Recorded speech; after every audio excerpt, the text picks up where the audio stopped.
Halo teman-teman semuanya, balik lagi sama saya Vicky Ridho. Jadi di video kali ini saya mau menanggapi soal ditangkapnya Johnny G. Plate karena kasus korupsi senilai 8 triliun rupiah. Sejak dari awal kasus ini mulai mencuat ke publik, sebenarnya saya sebagai masyarakat tidak gitu tertarik sih mengikuti. Karena menurut saya orang-orang yang terlibat di dalamnya sudah pasti ya orang-orang yang itu-itu saja. Kalau bukan orang dalam ya orang luar.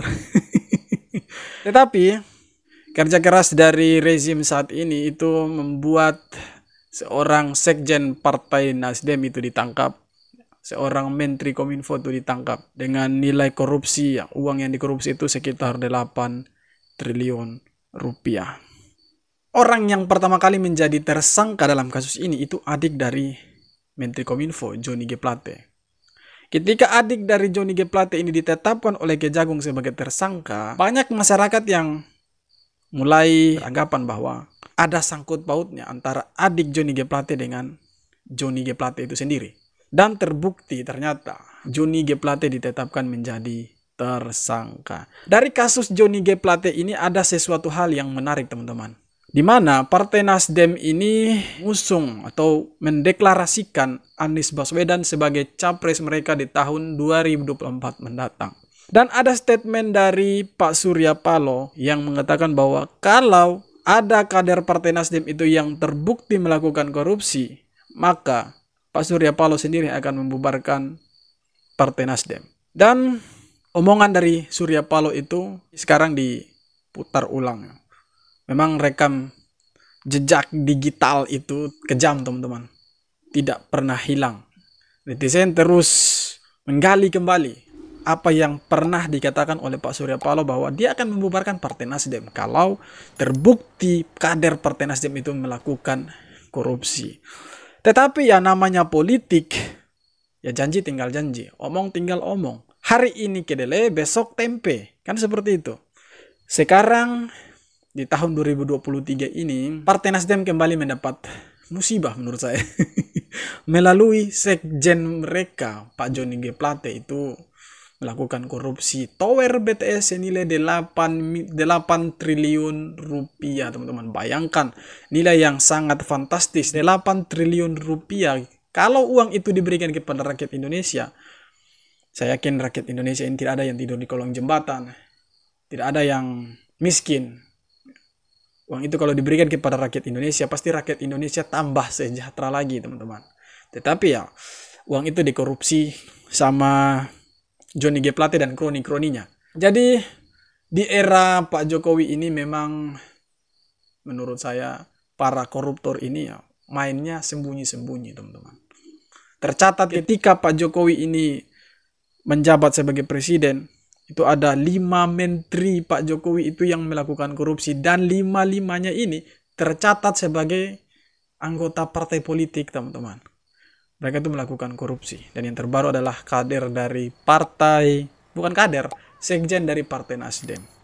Nah, kalau Pak Surya Paloh itu tidak bisa menepati janjinya untuk membubarkan Partai Nasdem karena kedapatan Johnny G. Plate ini melakukan korupsi, maka menurut saya Surya Paloh dan Pak Anies Baswedan ini tidak ada bedanya, teman-teman. Jadi ada chemistry antara Pak Surya Paloh dengan Pak Anies Baswedan. Kenapa seperti itu? Kalau sampai Pak Surya Paloh itu tidak mau untuk membubarkan Partai Nasdem, berarti Pak Surya Paloh ini tidak konsisten dengan kata-katanya. Pak Surya Paloh ini membohongi rakyat Indonesia. Sama halnya dengan Anies Baswedan. Anies Baswedan itu tidak konsisten dengan kata-katanya sendiri. Hari ini dia omong A, besok dia omong B. Hari ini kedelai, besok tempe. Jadi sama saja dengan Pak Surya Paloh. Jadi menurut saya kalau besok-besok seandainya Pak Anies ini terpilih menjadi presiden, ini sangat lucu, teman-teman. Negara Indonesia ini mau dibawa kemana kalau dipimpin seperti orang-orang seperti mereka gitu, yang tidak konsisten dengan kata-kata mereka, yang tidak konsisten dengan pendirian mereka. Hari ini mereka berkata A, besok mereka berkata B. Rakyat saja mereka tipu. Rakyat saja mereka bohongi. Bagaimana mau menjadi seorang pemimpin? Apakah kita mau dipimpin oleh seorang pemimpin yang tidak konsisten dengan kata-katanya? Jadi saya sebagai masyarakat biasa, saya sebenarnya menagih janji Pak Surya Paloh juga. Kapan sih Partai Nasdem akan dibubarkan? Itu bukan kata-kata netizen atau kata-kata masyarakat, itu kata-kata yang keluar dari mulut Pak Surya Paloh sendiri. Bahwa kalau terbukti kader Partai Nasdem itu melakukan korupsi, maka Partai Nasdem itu akan dibubarkan. Jadi untuk Pak Surya Paloh, semoga Anda bisa menepati janji-janji Anda, bisa menepati kata-kata dari Pak Surya Paloh itu sendiri. Kalau Pak Surya Paloh bisa menepati kata-kata Pak Surya Paloh, maka saya percaya Partai Nasdem akan berjaya di tahun 2024. Tetapi bagaimana dengan nasib Anies Baswedan? Kalau Partai Nasdem ini dibubarkan sama Pak Surya Paloh, sudah pasti Pak Anies Baswedan akan batal nyapres dan tidak akan maju dalam kontestasi politik di tahun 2024, dan Pak Anies Baswedan hanya akan menonton dari televisi atau dari rumahnya saja. Ya, jadi memang orang-orang yang suka mencuri uang rakyat, yang suka merampok uang rakyat ini yang memang harus ditangkap. Jadi para tikus-tikus berdasi ini memang harus dibasmi dari Indonesia ini, teman-teman. Kapan Indonesia mau maju kalau tikus-tikus berdasi itu masih bercokol di tubuh pemerintahan gitu? Sebenarnya Pak Jokowi ini lawannya itu bukan lawan politik yang para kadrun atau oposisi, tidak. Sebenarnya ada duri dalam daging, teman-teman. Bruntus-bruntus di samping-sampingnya Pak Jokowi inilah yang harus diberantas, teman-teman. Harus dimusnahkan. Mereka tuh pengkhianat. Setelah dikasih kepercayaan sama Presiden Jokowi, bukan digunakan kepercayaan itu sebaik-baik mungkin, malah mereka mengkhianati seorang Presiden Jokowi.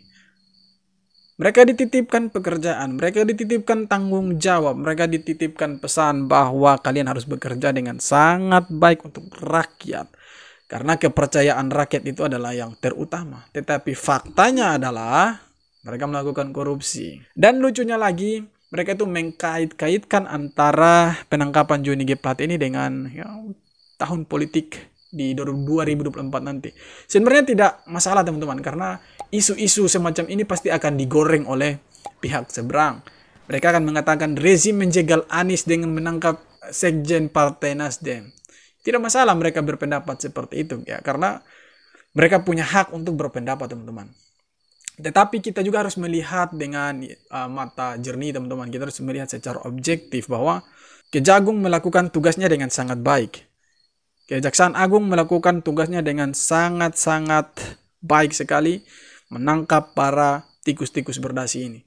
Dan bukan hanya Pak Johnny G. Plate sendiri yang ditetapkan sebagai tersangka. Ada adik dari Pak Johnny G. Plate. Kemudian masih ada lagi 5 orang lainnya.